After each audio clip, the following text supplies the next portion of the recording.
Boa noite a todos, como é que vocês estão? Tudo bem, né? Aqui, adotei esse formato para a gente poder trabalhar, como eu falei no grupo para vocês.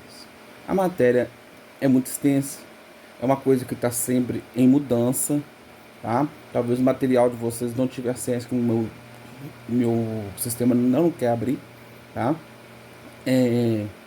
Tá falando ainda sobre Previne Brasil, uma outra forma de estratégia, uma outra forma de fazer com que isso aconteça, né? Então, mas tem coisas que se mantêm, tá? Tem coisas que se mantêm e são adaptadas ao tempo, adaptadas ao momento, tá? Então, eu joguei uma pergunta, deixei, né, que vocês respondessem, 8 pessoas responderam, mas aí esses 8 vão sanar dúvidas do restante, tá? Aí amanhã na sala a gente conversa um pouquinho sobre essa matéria, sobre estratégia de saúde da família, que é uma coisa muito ampla, tá? Para a gente poder conversar, para a gente poder discutir, para chegarmos a uma conclusão, porque a gente tem vários modos da gente enxergar a estratégia de saúde da família e tem um modo geral, né, que é o modo como o Ministério enxerga, que hoje a gente chama de conexão saúde 360, tá? Não são mais metas previnas, são metas de conexão,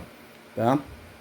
E várias políticas de saúde dentro da estratégia de saúde da família que abrange ali a população descrita e o território. Tá? Então a pergunta que eu julguei lá foi bem simples, tá? Dentro das diretrizes da estratégia de saúde da família, qual podemos considerar como um marco histórico e facilitador do cuidado? Então nós temos territorialização, resolutividade, longitudinalidade, população descrita. Vamos lá, territorialização, foi o que todo mundo foi, né? Um foi todo mundo atrás. Territorialização. O que é um território? Território é a área onde a estratégia de saúde da família vai atuar, tá? Então, do território, ele vai ser um marco histórico, vai facilitar o meu cuidado? Depende. Por quê? A partir do momento que eu crio uma outra unidade básica de saúde, de estratégia de saúde da família, eu tenho uma mudança no território. A partir do momento que eu incluo mais uma rua, ou que muda mais uma família para dentro do meu território, eu tenho uma mudança. Aí talvez eu vou ter mais um hipertenso, mais um diabético, eu vou ter mais uma doença crônica, mais um cancerígeno, mais um uso de O2. Tá? Então o território ele é feito de acordo com aquilo que é moldado, tá? Então, a territorialização ela é fundamental para nortear, tá? Nortear o que você tem, até onde que é o seu limite e onde que vai o limite do seu colega. É como se fosse uma jurisdição, tá? Como se fosse ali, é, você vai trabalhar naquela rua até tal número. Depois daquele número pertence a fulano de tal. Então isso é um território. Então pode ser que numa mudança, não, vamos mudar essa aqui de unidade, arrumamos um terreno para construir, vai ser um pouco mais longe, então a gente vai ter que mudar algumas ruas. Então o território ele tem essa mudança, tá? Ele é uma coisa que faz parte sim dessa estratégia de saúde da família desde os primórdios, desde lá de quando era PACS, né, que era Programa de Higiene Comunitária de Saúde, que é formar o território, ter ali no seu território a população de hiperdia, as suas número de puérperas, seus números de é, adolescentes, seus números de possibilidades, né, de ações que você podia fazer. Então, o território, tá? Ele facilita o cuidado, facilita, mas é uma coisa que muda. Aí tem várias mudanças, pode ter várias mudanças no ano, tá? Dependendo aí de como que é o formato, tá, do seu território, da sua área, tá? Resolutividade. Resolutividade, ela é um dos norteadores dessa terça saúde da família, tá? Mas a resolutividade ela vem casada, tá? Com outras formas de a gente poder atuar, tá?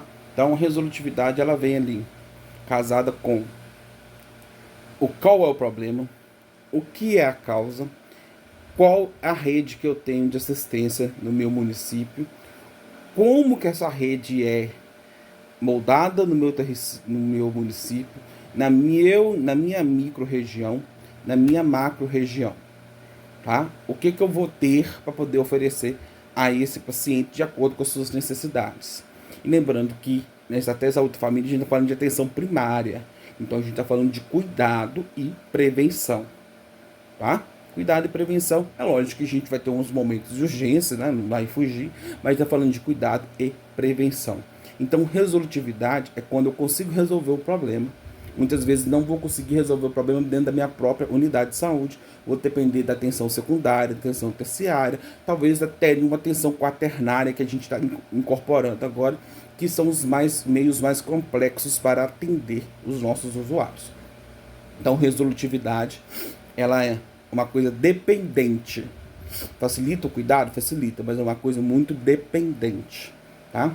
Longitudinalidade, palavra comprida, complicada, mas ela é fundamental, tá? Porque na longitudinalidade eu vou ter se, né, eu tenho todos os arquivos guardados, tá? Se eu tenho o prontuário do paciente arquivado na minha unidade quando ainda era papel. Agora a gente usa um novo prontuário, que é o prontuário eletrônico do paciente, do cidadão, tá? Que é o sistema ESUSPEC APS, que amanhã eu vou mostrar para vocês na sala, tá? Como que é esse sistema, como que a gente encontra uma pessoa no sistema, o que que ele dá pra gente. Então, a longitudinalidade, ela pega a pessoa desde lá, do pré-natal, quer dizer, desde a barriga da mãe dele, e vai acompanhar essa pessoa até a sua morte. Então, ele é o quê? É o prontuário da pessoa. E hoje, como é tudo digital, né? A gente tem tudo digitalizado. Essa longitudinalidade nos dá um arcabouço maior para que nós possamos ter a estratégia, as políticas de saúde realmente funcionando. Porque eu posso estar aqui agora com vocês, fazendo um atendimento, e através do seu CPF, eu te buscar o seu prontuário lá na sua cidade, trazer para minha área, para minha base local, te puxar para minha base local e ter acesso a tudo aquilo que você já passou lá. Ter acesso ao seu histórico vacinal, ter acesso ao seu histórico de, talvez, de puericulturas, de gestações, se você já teve abortos, quantos abortos, né? Então, ele é uma continuidade do cuidado durante toda a vida da pessoa. Ah, mas fulano de tal mudou meu território, criança, cresceu, virou adulto, casou, continua morando no meu território. Se eu tenho tudo arquivado na minha unidade, e quando a gente começou a usar o ESUS, né, ali foi mais ou menos 2015, 2016, foi implantado o ESUS. Hoje todos já trabalham com o ESUS, tá?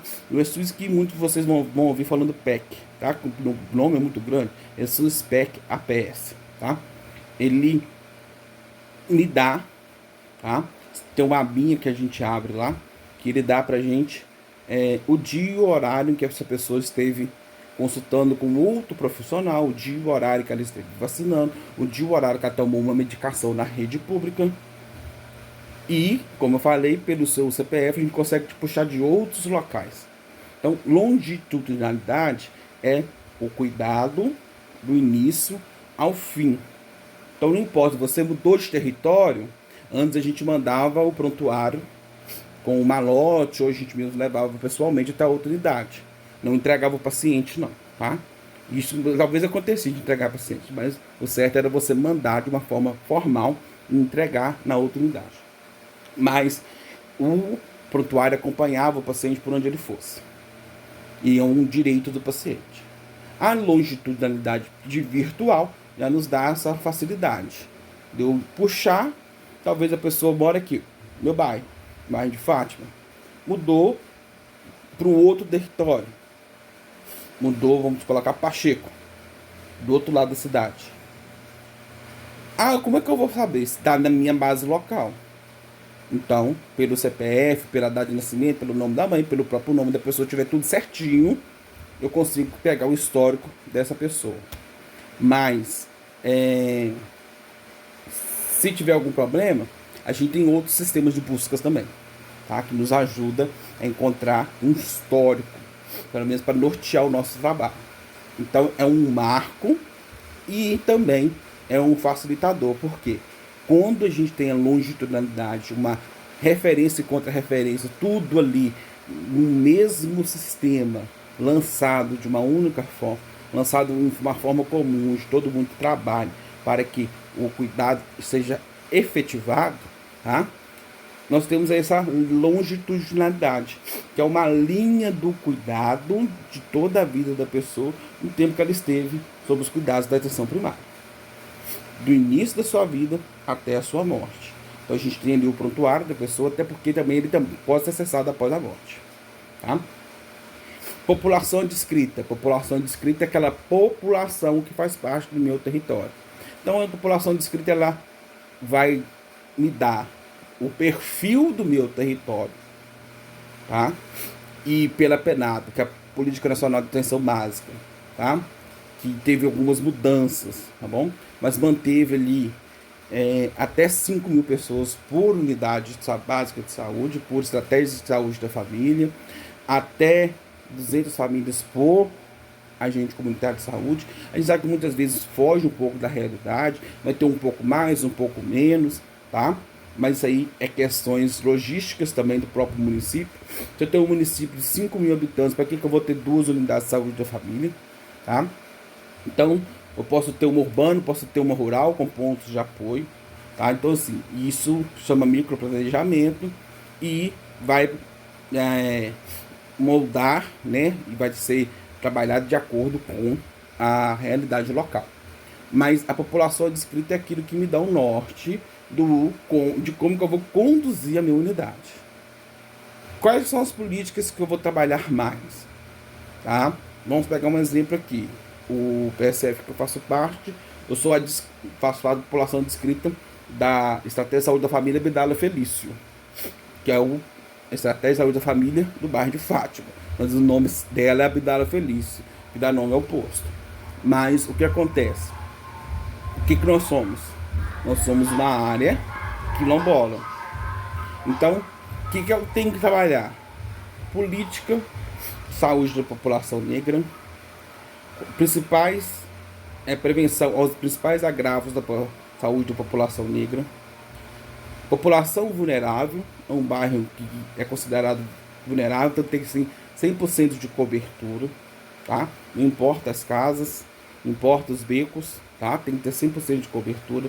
Eu tenho que conhecer cada pessoa que está na minha população descrita, os seus problemas de saúde, seus problemas psicológicos, problemas sociais, tá? Porque é casado o cuidado com o CRAS, com o CREAS, com o CAPS, tá? Forma rede, a assistência vai formar uma rede com a saúde, tá? Então ali tá interligado, assim também a gente vai ter lá na estratégia de família, a gente vai ter de acordo com a sua população descrita. Se você tem dentro da sua população uma escola, então você vai ter que ter saúde na escola, tá? Independente se é escola primária, se é creche, se é CMEI, né, que são as creches, se é uma escola de ensino médio ou superior, você tem que ter a saúde na escola acontecendo, tá? Então a população descrita é aquilo que vai moldar o seu trabalho. Então, respondendo aqui, diante das diretrizes da estratégia de saúde da família, qual podemos considerar como um marco histórico e facilitador do cuidado? O que vai facilitar o meu cuidado, independente de onde eu esteja, independente de onde que a pessoa veio? Longitudinalidade, tá?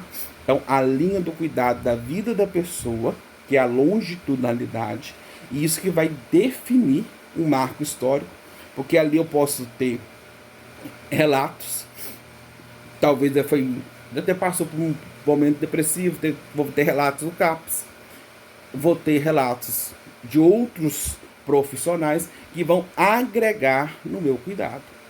Ali eu vou conhecer a pessoa e vou dar a pessoa a conhecer as outros profissionais, tá? Então a longitudinalidade, tá, é isso. É o facilitador do cuidado, porque a partir do momento que você capta o prontuário da pessoa, está com ele aberto, e está trabalhando sobre aquela pessoa, você vai planejar todo o cuidado para aquela pessoa. Então, se é tudo colocado no prontuário, não falta nenhuma informação, a gente tem essa longitudinalidade funcionando perfeitamente. A gente sabe, talvez saúde pública, né, é bagunçado, mas por quê? Muitas vezes quem está inserido na saúde pública, ou seja pública, seja a saúde hospitalar, está ali por estar, não acredita na política que ele está vivendo. Então, se eu não acredito na política que eu estou fazendo, né, a que paga minhas contas, eu não posso passar também uma coisa verdadeira para para as pessoas que vêm buscar o meu apoio, vêm buscar o meu serviço. Então a resposta certa aqui, longitudinalidade, tá? Depois você dá um feedback, tá? Se ficou bom a gente trabalhar dessa forma, porque se for trabalhar assim, sabe, a gente, né, vai estendendo, vocês viram, tá dando quase 20 minutos já de gravação, mas vocês dão o feedback se ficou bom, tá? E aí, qualquer coisa, depois a gente gera um link, vocês poderem, um link, um horário, tá? Mais fácil para todo mundo, que não seja na sala, nem na quarta-feira, tá? Pode ser na segunda, na quinta, na sexta, pode ser um sábado à tarde, um sábado de manhã, um domingo, o dia que vocês quiserem, tá? Que a gente pode talvez gerar um link, a gente interagir, todo mundo online, tá? Porque talvez você não vai poder ir à aula naquela semana, tá? Então uma forma da gente trazer a matéria para mais perto de você, também porque é uma matéria fundamental, tá? Isso aqui, gente, é questão de concurso, tá? Porque isso aqui é a verdadeira pegadinha que a gente ouve falar toda hora, território, território, território, território, território, mas a gente não ouve falar da longitudinalidade, né? Minha população, ouve falar da resolutividade, mas a gente não ouve falar da longitudinalidade, que é uma das principais diretrizes que a gente tem dentro da estratégia de saúde da família, dentro da PENAB, dentro da Lei 8080, tá? Que é a longitudinalidade, o princípio e diretriz da longitudinalidade, tá? Então, daí o feedback depois foi bom, tá? Um abração e até a aula.